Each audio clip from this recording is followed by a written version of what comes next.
வெளிநாடுகளில் தடை செய்யப்பட்டு இந்தியாவில் விற்கப்பட்டு வரும் பொருட்கள் பற்றி நாம் இப்போது பார்க்கலாமா?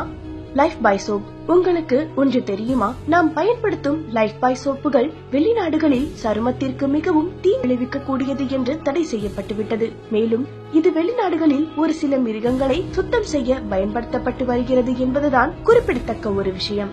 ஆனால் இந்தியாவிலோ இதனைத்தான் நம்மில் பெரும்பாலானோர் பயன்படுத்தி வருகிறோம் என்பதுதான் வேதனைக்குரிய ஒரு விஷயம். ரெட்புல் எனர்ஜி ட்ரிங்க் என்று விற்கப்படும் ரெட்புல் பிரான்ஸ், டென்மார்க் போன்ற பகுதிகளில் தடை செய்யப்பட்டுவிட்டது. ஏனெனில் இந்த பானமானது இருதய நோய், மன இறுக்கம், இரத்த அழுத்தம் போன்றவற்றை ஏற்படுத்தக்கூடியது என்பதால் தானாம். ஆனால் இந்தியாவில் இதனை நிறைய மக்கள் ஆற்றலை அதிகரிக்கும் என்று நினைத்து டப்பா டப்பாவாக வாங்கி குடிக்கிறோம்.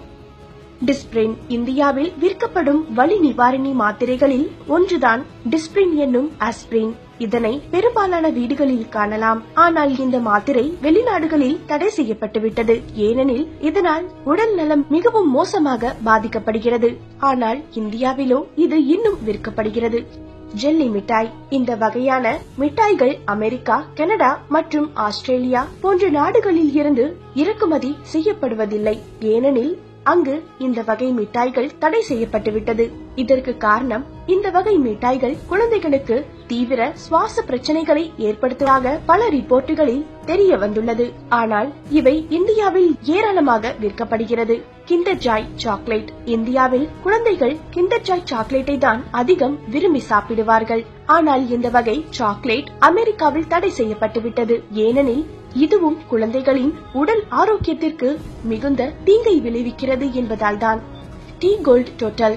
இது மற்றொரு பிரபலமான சளி, இருமல் பிரச்சனைக்கு இந்திய மக்கள் வாங்கி சாப்பிடும் ஒரு மாத்திரை. ஆனால் இந்த மாத்திரை பல நாடுகளில் தடை செய்யப்பட்டுவிட்டது.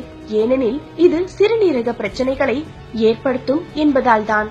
நிமுலிட். பொதுவாக பல வலிகளுக்கு போடப்படும் ஒரு வலி நிவாரணி மாத்திரை தான் நிமுலிட். இந்த வகை மாத்திரை அமெரிக்கா, ஆஸ்திரேலியா, கனடா, பிரிட்டன் மற்றும் இதர நாடுகளிலும் தடை செய்யப்பட்டுவிட்டது. ஏனெனில் இது கல்லீரல் பிரச்சனைகளை ஏற்படுத்துகிறதாம். இந்த செய்தி உங்களுக்கு பிடித்திருந்தால் லைக் பண்ணுங்க. மேலும் இது போன்ற பல பயனுள்ள தகவல்களை பற்றி தெரிந்து கொள்ள மினிட்ஸ் மிஸ்ட்ரி சேனலை சப்ஸ்கிரைப் செய்யவும்.